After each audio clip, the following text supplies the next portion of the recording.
এই জন্য আমি আপনাদেরকে খুব লম্বা সময় যদি বসায় রাখি ওই মজা আবার কম হয়ে যাইতে পারে। আগে ভাগেই ছেড়ে দেবো ইনশাআল্লাহ। তবে আপনাদের যে চাহিদা সাধারণ মানুষের, আমাদের আলোচনা বিশেষ করে আমি ব্যক্তিগতভাবে মানুষের চাহিদা অনুযায়ী বয়ান করার চেষ্টা করি। বুঝি যে মানুষ এইটা শুনতে চায় সেইটা বলি, যা শুনতে চায় না তা তো বলে লাভ হবে না।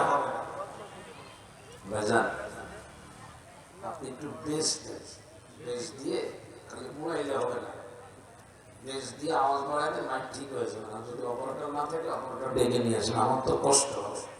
আওয়াজ খুবই টাইট, আধা ঘন্টা কথা বললে গলা বসে যাবে, এটাই বাস্তবতা। এই যে এই লাইনে একটু যাচ্ছে, এই লাইনে যাইতে বলতেছি এত সময় ধরে।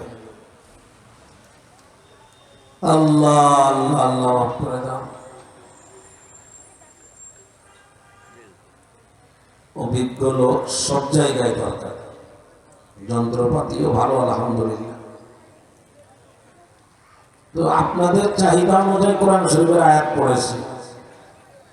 নামাজের মধ্যে মুসাল্লির চাহিদা অনুযায়ী কিরাত পড়া যায় না, কিন্তু ওয়াজের ভিতরে ওয়াজ করতে হয় মুসাল্লির চাহিদা অনুযায়ী।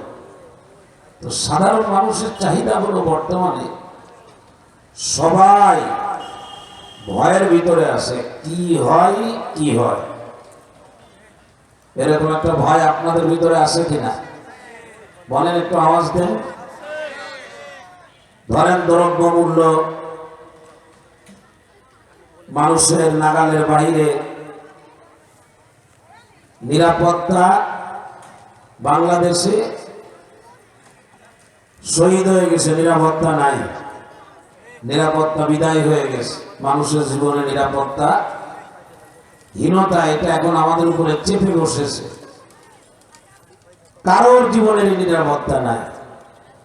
মান সম্মান ইজ্জত নিয়ে চলাফেরা করা বর্তমান সময়ে খুব কঠিন হয়ে উঠেছে।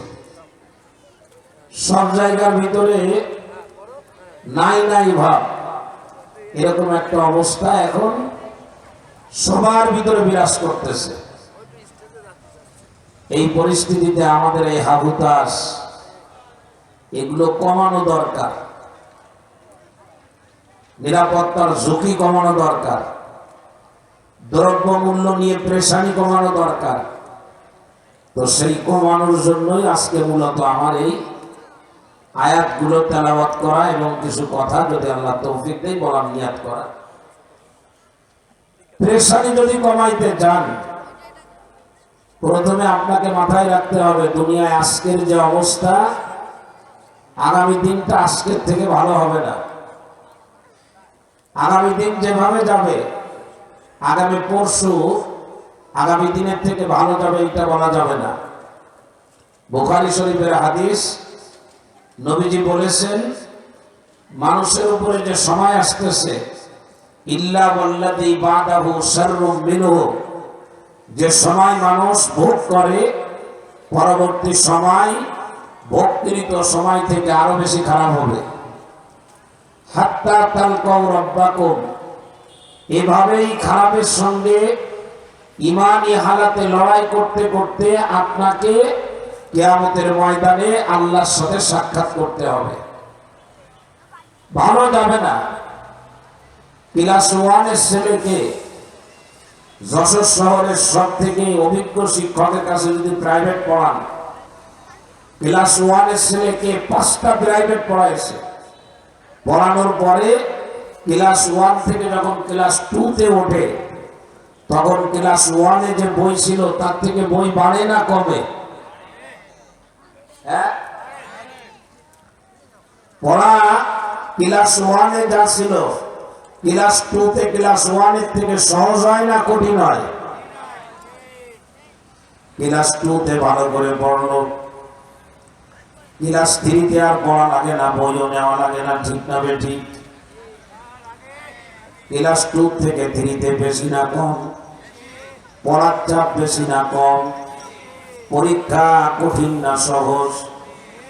এইভাবে করে যদি বিসিএস পর্যন্ত যান, শুধু বাড়তে থাকবে, বইয়ের কলেবর বাড়তে থাকবে, ওজন বাড়তে থাকবে, পড়ার মানও বাড়তে থাকবে, পড়ার পরিমাণও বাড়তে থাকবে। এই দুনিয়াতে যারা ঈমান নিয়ে চলবে, ওর ঈমানের মান যত উন্নত হবে, মালিকের পক্ষ থেকে পরীক্ষার ধরন তত কঠিন হতে থাকবে। পরীক্ষার মধ্য দিয়ে আমার ঈমান আল্লাহর কাছে গ্রহণযোগ্যতা লাভ করবে। মনে করবেন না সব সহজ হয়ে যাবে। সুতরাং রাত যদি গভীর হয়ে যায়, অন্ধকার যদি বেশি হয়, আলো বেশি জ্বালাইতে হয়, রাস্তা যদি বেশি খারাপ হয়, গাড়ির মান ভালো বানাইতে হয়, প্রিয় ভাইরা দ্রব্য মূল্যের যদি দাম বেশি হয়, বাজারে টাকা বেশি নিয়ে যাইতে হয়, এগুলো যেমন সহজে বোঝেন, আসমানের নিচে জমিনের উপরে পরিস্থিতি যতই খারাপ হোক আর সেদিকে যাক, আপনি যদি স্বাভাবিকভাবে চলতে চান, এই আসমানের মালিক জমিনের মালিক আল্লাহর সঙ্গে সম্পর্ক বাড়াইতে হবে।